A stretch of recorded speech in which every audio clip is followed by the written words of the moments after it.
Okay, so if you are listening to this audio, then certainly you have downloaded the Tiny Book Introduction.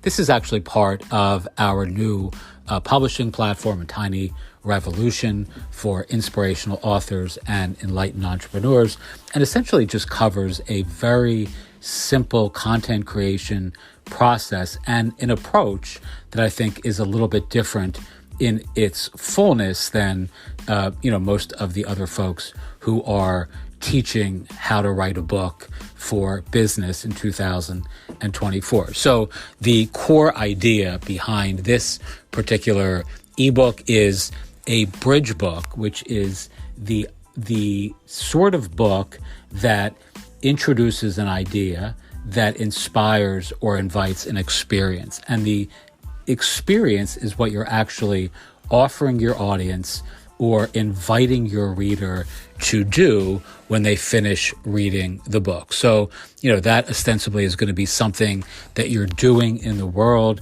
that is emblematic of your work, whether it's a cause, a course, a coaching offer, a community, an event, an experience, a mission. It really matters not. A tiny bridge book is super efficient at accomplishing any of those sorts of end objectives. And if you're using your book to build your business, which is really, again, what our focus is here, you want to have an experience that you offer in addition to one that you invite. And the difference between those two things ought to be fairly obvious, which is if you're inspiring people to want to meditate or pick up a mindfulness practice and you are a mindfulness teacher, well, obviously you don't want to inspire them to go find another mindfulness teacher to seek out, right? You want the book to inspire an experience that you actually offer in the world. And again, this whole ethos and approach is predicated on this notion that people are inspired by words, but transformed by experiences. You can certainly excite somebody about wanting to immerse themselves in a new worldview or a different diet or an exercise plan or some sort of psychological intervention of some kind that's unique.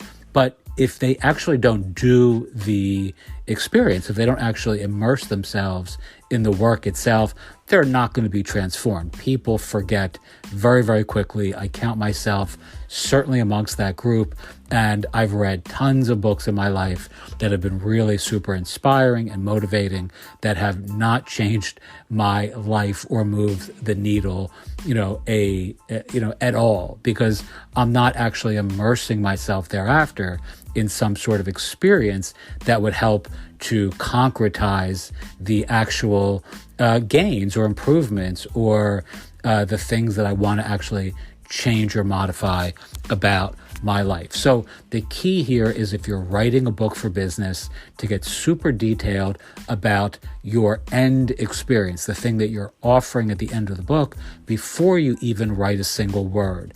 And again, as we covered, and you'll see in this tiny book, you want to both invite and inspire your audience to engage with your work when they're done with your words.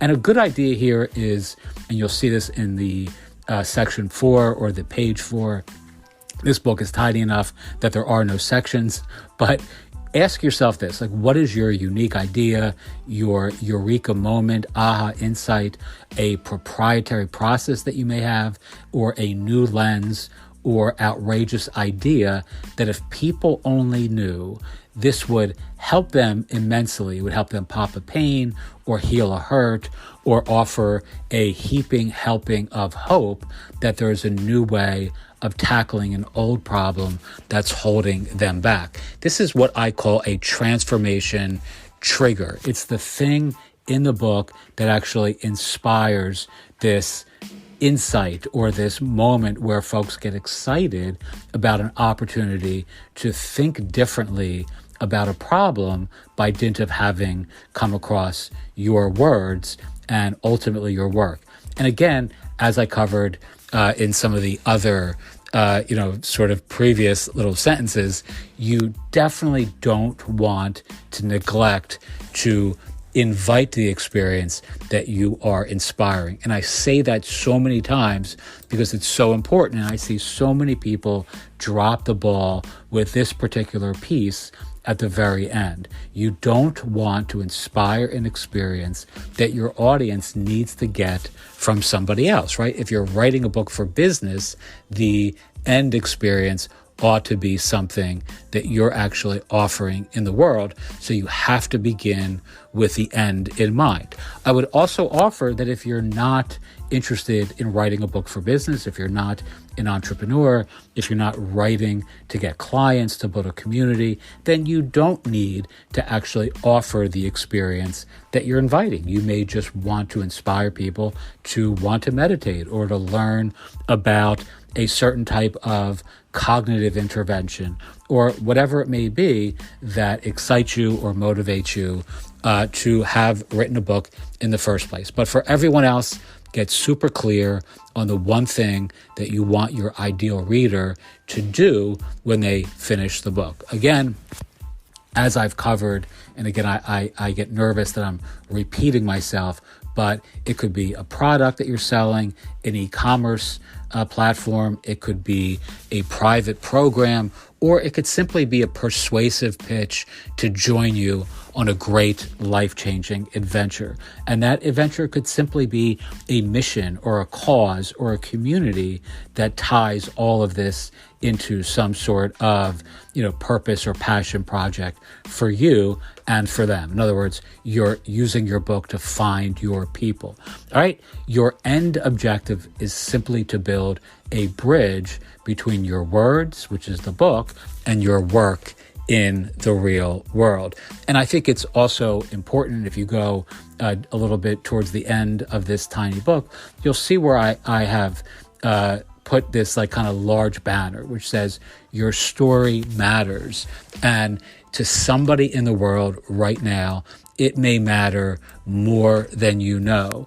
And I say that so often because people get very, they get very shy or humble about their experiences. And as human beings, we crave and gravitate to other folks who've been where we may be right now, and we're seeking solace or help or healing or, some sort of wisdom that only somebody who's walked in those shoes can offer us. So allow yourself the luxury of self-importance. There's no greater motivator for me anyway than believing that somewhere out there, there's a person who desperately needs to know what I know. And by dint of writing it down and putting it out there, I'm actually changing the world or even a single life for the better. This is, whether it's true or not, for me, it's a great motivator, and it keeps me moving in the direction of thinking about doing bigger things that I might do for myself on my own. Bet it all on small, tiny books, focus on the end experience, and remember, the best bridge books, the best tiny books can be written in a weekend and read in an hour. Tiny is a feature. It's not a bug. Keeping it small is not an accident. It's an intentional choice. A bridge book can change your life. Don't overcomplicate it. Don't overthink it. It doesn't have to be long. Make it tiny by design. And again, focus on that end experience that you're going to be offering your reader as an inspirational entrepreneur. You could be a chiropractor, you could be a financial advisor, you could be a therapist, you could be a life coach, you could be a yogi, you could run some Costa Rican ayahuasca retreat. It really matters not. Focus on the end experience that you believe in that's going to transform the lives of your ideal audience. The book is merely a way for you to introduce yourself to the exact audience you want to work with in the real world. People are inspired by words, but transformed through experience. And a bridge book is the ideal way to introduce your words and your work to a different audience in the world. This is particularly salient for those of us who may be working in local communities, who may be successful in our local area geography-wise, but truly want to expand our audience and our influence beyond, where we can locally reach. If you truly want to transform the lives of your audience, you do this through the end experience that you offer on the other side of the divide.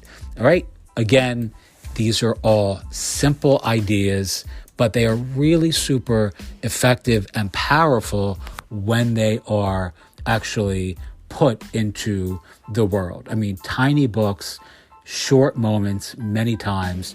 Don't try to write a 200-page book on your first go. I would rather see nobody write a 200-page book for business in 2024. I'd rather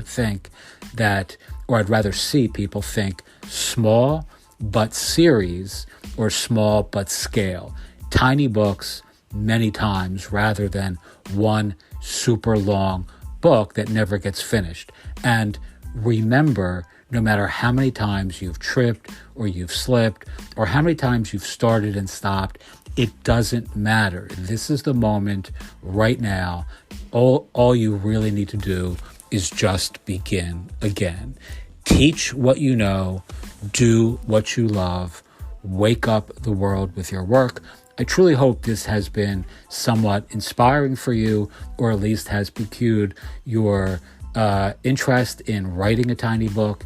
And if you are interested in joining our 30-day author incubator for authors and entrepreneurs with a need for speed, this is a crash course. It's self-paced, it's really inexpensive, and there's tons of templates and tons of simple strategies that you can use to write tiny books, create tiny products, create tiny courses, and launch a big business in really rapid fire turnaround time using these and other similar simple strategies. I hope you'll join us. You can check us out at the link below.